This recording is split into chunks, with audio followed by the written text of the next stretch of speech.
mau masuk dalam perdebatan yang terlalu jauh karena sah-sah saja seorang SBY melakukan langkah-langkah manuver politik. Pada saat saya sampaikan seperti itu juga, teman-teman Demokrat juga tidak perlu terlalu baper juga, misalnya kalau kita menganggap itu sebagai bagian dari gimmick-gimmick politik yang akan dibangun oleh setiap orang. Pasti bermanuver ke pemilu. Pak Jokowi cuma gunting pita. Saya kira itu semua kan tagline yang bisa jadi judul sinetron. Judul sinetron itu bisa kita banyak-banyak tuh, turun gunung, kembali ke Hambalang. Semua itu bisa jadi judul novel atau sinetron yang keren. Tetapi sekali lagi, narasi politik macam ini tidak pernah menjadi masalah. Yang menjadi problem ke depan adalah apakah narasi-narasi macam ini mengganggu atau tidak persepsi publik terhadap jalannya sebuah negara. Pertanyaan saya, mengapa usulan kami untuk dimasukkan sebagai salah satu opsi di luar yang kedua itu tidak diterima, ditolak oleh semua fraksi, di panja, di forum lobby. Kalau ada partai yang ada masalahnya dan Partai Golkar berpengalaman dan tentunya mempersilahkan semua berproses secara hukum.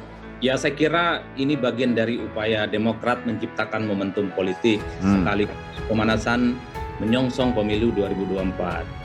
Saya membaca secara umum kenapa SBY turun gunung itu, tentu ini tidak terlepas bahwa SBY ingin mengulang success story yang pernah dilakukan oleh Demokrat ketika menang pemilu 2004, 2009, 2014. Tetapi di luar itu, karena Rapimnas Partai Demokrat ini diselenggarakan di tengah berbagai masalah yang berkembang di masyarakat, terutama terkait meluasnya keresahan soal ekonomi, ya, kenaikan harga-harga karena BBM kemarin dinaikkan begitu, itu juga menjadi salah satu tema itu yang dibahas dalam Rapimnas kali ini. Bahkan kalau muncul Demokrat dalam koalisi ini, Mas AHY suaranya jauh lebih tinggi di survei dibandingkan dengan dua nama yang berasal dari Golkar dan PKS. Tapi yang pertanyaannya apakah mau Golkar yang elektabilitasnya lebih tinggi, PKS juga katakanlah berimbang dengan Demokrat, mau mengangkat begitu saja. Jadi menurut saya masih sangat jauh dari apa yang kita sebut sebagai kepastian, sehingga berat untuk kemudian sosok ini menjadi capres.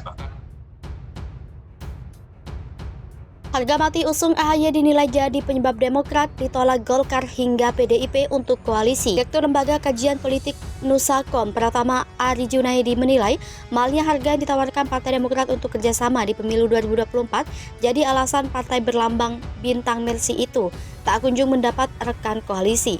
Harga mati Demokrat mengusung Ketua Umumnya Agus Harimurti Yudhoyono sebagai calon presiden atau calon wakil presiden membuat partai-partai lain berpikir dua kali untuk bekerja sama. Ari menilai elektabilitas AHY tak seberapa dan belum cukup kuat untuk berlaga di pemilu presiden mendatang. Untuk dilirik menjadi cawapres saja, AHY harus berjuang dan berkompromi dengan minat pasar politik yang lebih menginginkan pemimpin yang punya rekam jejak di eksekutif. Sementara, putra sulung Susilo Bambang Yudhoyono itu belum pernah punya jabatan di pemerintahan. Hingga kini, daya tawar sebatasnya pengalaman karir militer dan Ketua Umum Partai Demokrat. Elektabilitas Demokrat yang menurut survei sejumlah lembaga berada di 5 besar, bahkan 3 besar, nyatanya juga tak membuat partai lain tertarik bekerja sama dengan partai besutan SBY tersebut. Menurut Ari, Demokrat sedianya merupakan partai yang paling gesit dalam bermanuver, tetapi hasilnya nihil. Penjajakan AHY dengan Ketua Umum Partai Nasdem Surya Paloh dan Ketua Umum Partai Gerindra Prabowo Subianto misalnya tidak membuahkan kerjasama apa-apa. Malahan Nasdem mengumumkan bursa calon presiden yang memuat 3 nama tanpa memasukkan AHY. Sementara Gerindra kini bergandeng tangan dengan Partai Kebangkitan Bangsa. Di sisi lain, PDI Perjuangan pernah terang-terangan menyatakan sulit berkoalisi dengan Demokrat. Belakangan Golkar pun menyatakan penolakan atas permintaan Demokrat untuk berkoalisi berdua. Dengan situasi politik saat ini di mana koalisi dan bekerjasama antar partai sudah mulai terbangun, kata Ari, ruang gerak Demokrat semakin sempit. Ari berpendapat Demokrat seharusnya lebih dulu mengamankan peluang untuk bergabung di koalisi yang ada alih-alih bersikukuh mengusung AHY. Demokrat juga bisa mencontoh strategi Nasdem yang menawarkan figur-figur populer di pasar politik seperti Gubernur Jawa Tengah Ganjar Pranowo hingga Gubernur DKI Jakarta Anies Baswedan. Sebagaimana diketahui Deputi Analisa Data dan Informasi Balitbang DPP Partai Demokrat Syahrial Nasution, mengajak Partai Golkar bekerjasama untuk pemilu presiden dan wakil presiden 2024. Syahrial menyebut kerjasama antara Golkar dan Demokrat bisa menjadi solusi terciptanya stabilitas politik. Namun ajakan tersebut ditolak oleh partai berlambang beringin itu.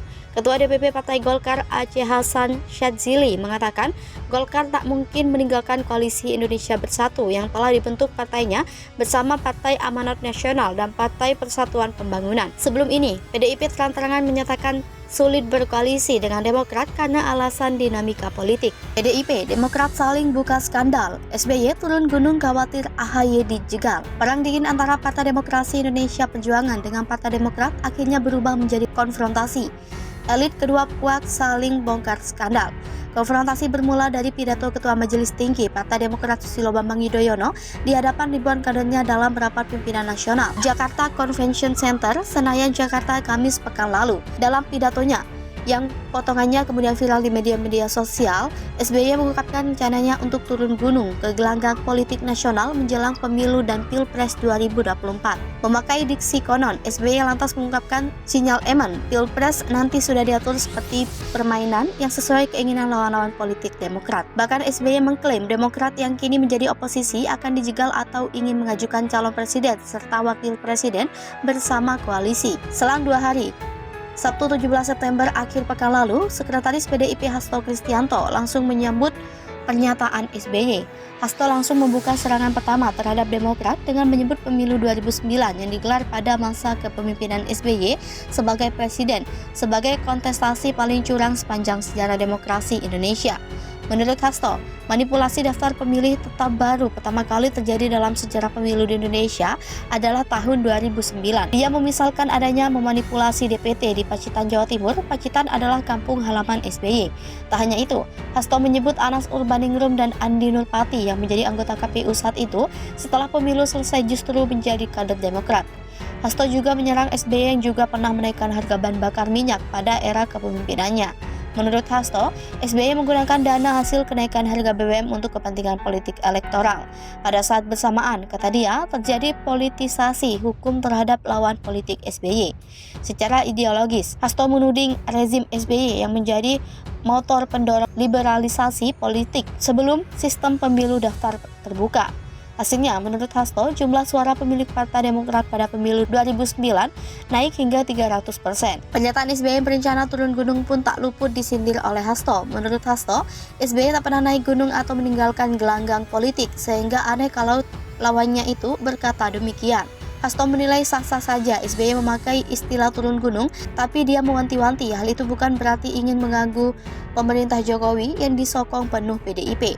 Hasto kemudian menutup serangannya dengan meminta SBY dan Partai Demokrat berhati-hati kalau ingin berkonfrontasi.